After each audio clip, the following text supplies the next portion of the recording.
Galilean रूपांतरण के पिछले वीडियो में हमने बात करी थी कि दोनों निर्देश तंत्रों में बल का मान समान होता है।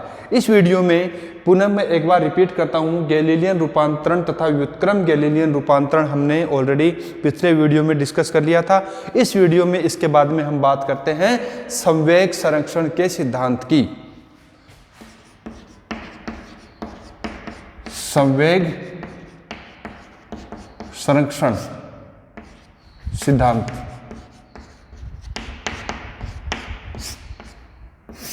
संवेग संरक्षण का सिद्धांत। संवेग संरक्षण का सिद्धांत जो आपने पिछले क्लासों में यानी कि 11th 12th क्लास में पढ़ा है, सेम टू सेम यहाँ पर अप्लाई होगा।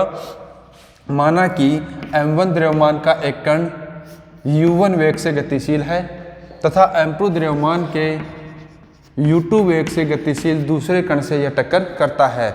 हम बात कर रहे हैं फिलहाल स्थिर निर्देश तंत्र S में। ये स्थिर निर्देश तंत्र है S, जिसका ये x एक्सिस, ये y एक्सिस। इसमें एक कण m1 द्रव्यमान वाला कण m2 द्रव्यमान वाले कण से टक्कर करता है जिनके क्रमशः वेग क्रमशः u1 तथा u2 हैं। अब टक्कर के बाद इनके वेग क्या हो जाते हैं? m1 द्रव्यमान वाले कण का वेग v1 तथा m2 द्रव्यमान वाले कण का वेग v2 हो जाता है। तो अब संवेग संरक्षण का सिद्धांत क्या कहता है? टक्कर से पहले संवेग इक्वल टू टक्कर के बाद संवेग। तो momentum before the collision, momentum before the collision equal to momentum after collision.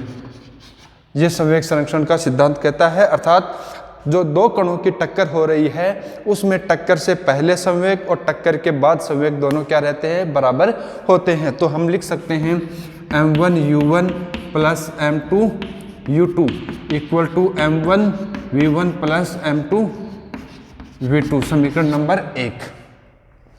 ठीक है, यहां तक आप लोगों का पिछली 11th 12th क्लास में पढ़ा हुआ था। टक्कर से पहले संवेग इक्वल टू टक्कर के बाद का कुल संवेग। यहाँ पर दोनों कणों का संवेग योग होता है, उसके बाद टक्कर के बाद भी दोनों कणों के संवेग का योग होता है। अब देखिए दूसरा निर्देश तंत्र मैं कह देता हूं कि ये S था। अब दूसरा निर्देश तंत्र जो है x डैश एक्सिस, ये उसका y डैश एक्सिस, ये है S डैश।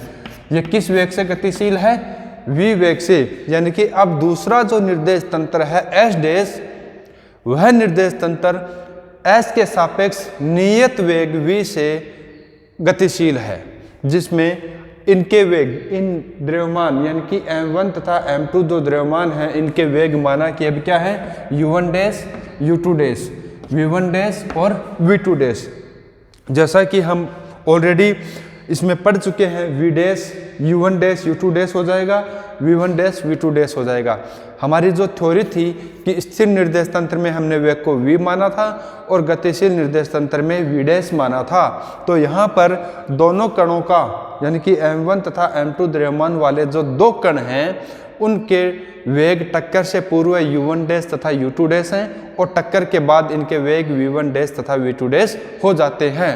एक बार पुनः मैं बताना चाहूँगा कि अब हम बात कर रहे हैं गतिशील निर्देश तंत्र S डैश में। तो S डैश निर्देश तंत्र में चूंकि कणों के वेग u1 डैश तथा u2 डैश हैं, यह तो हो गए S निर्देश तंत्र में। अब बात करते हैं हम S डैश फ्रेम में संवेग संरक्षण। तो अब उसमें क्या हो जाएगा? m1 u1 dash plus m2 u2 dash equal to m1 v1 dash plus m2 v2 dash. m1 m2 जो कण के द्रव्यमान हैं उन पर निर्देश तंत्र की वेग का कोई प्रभाव नहीं पड़ता है। तो हमने क्या लिखा? m1 सिंपल m1 रहेगा, m2 रहेगा, उसके ऊपर डैश नहीं आएगा। तो m1 u1 dash plus m2 u2 dash equal to m1 v1 dash plus m2 v2 dash. अब यहाँ पर देखिए हम u1 डैश की वैल्यू क्या थी? u डैश इक्वल टू था u माइनस v, या फिर v equal to v dash plus v, दोनों में से कोई सा भी वैल्यू सब्स्टिट्यूट कर सकते हैं। तो सिंपल के लिए हम ये कह सकते हैं कि u dash equal to u minus v, यहाँ पर सब्स्टिट्यूट कर देते हैं तो क्या आ जाएगा? m1 u1 minus V plus m2 u2 minus we.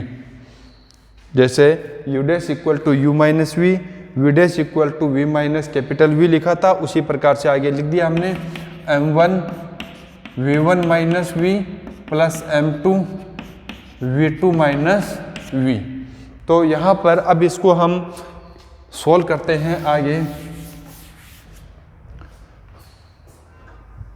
इसको आगे सोल्व करते हैं तो m1 u1 minus m1 v plus m2 u2 minus m2 v equal to m1 v1 minus m1 v plus m2 v2 minus m2 into v। अब देखिए minus m1 v minus m1 v minus m2 v minus m2 v। तो अब क्या प्राप्त होगा हमारे को m1 u1 plus m2 u2 equal to m1 v1 plus m2 v2। ये समीकरण नंबर 2 प्राप्त हो गई। Minus m1v minus m1v minus m2v minus m2v। तो यहाँ पर जो समीकरण 2 प्राप्त होती है समीकरण 1 के तुल्य है। अर्थात हम ये कह सकते हैं समीकरण नंबर 1 और 2 से कि स्थिर तथा गतिशील दोनों ही प्रकार के निर्देश तंत्रों में संवेग संरक्षण का सिद्धांत समान रूप से लागू होता है। यदि दो कणों की टक्कर होती है और उसमें संवेग संरक्षण का सिद्धांत यदि लागू हो रहा है, वैसे सभी प्रकार की टक्करों में संवेग संरक्षण का सिद्धांत लागू होता है, चाहे वो प्रत्यास्थ टक्कर हो चाहे अप्रत्यास्थ टक्कर हो। तो हम यहाँ पर ये कह सकते हैं कि स्थिर तथा गतिशील दोनों ही निर्देश तंत्रों में संवेग संरक्षण का सिद्धांत लागू होता है।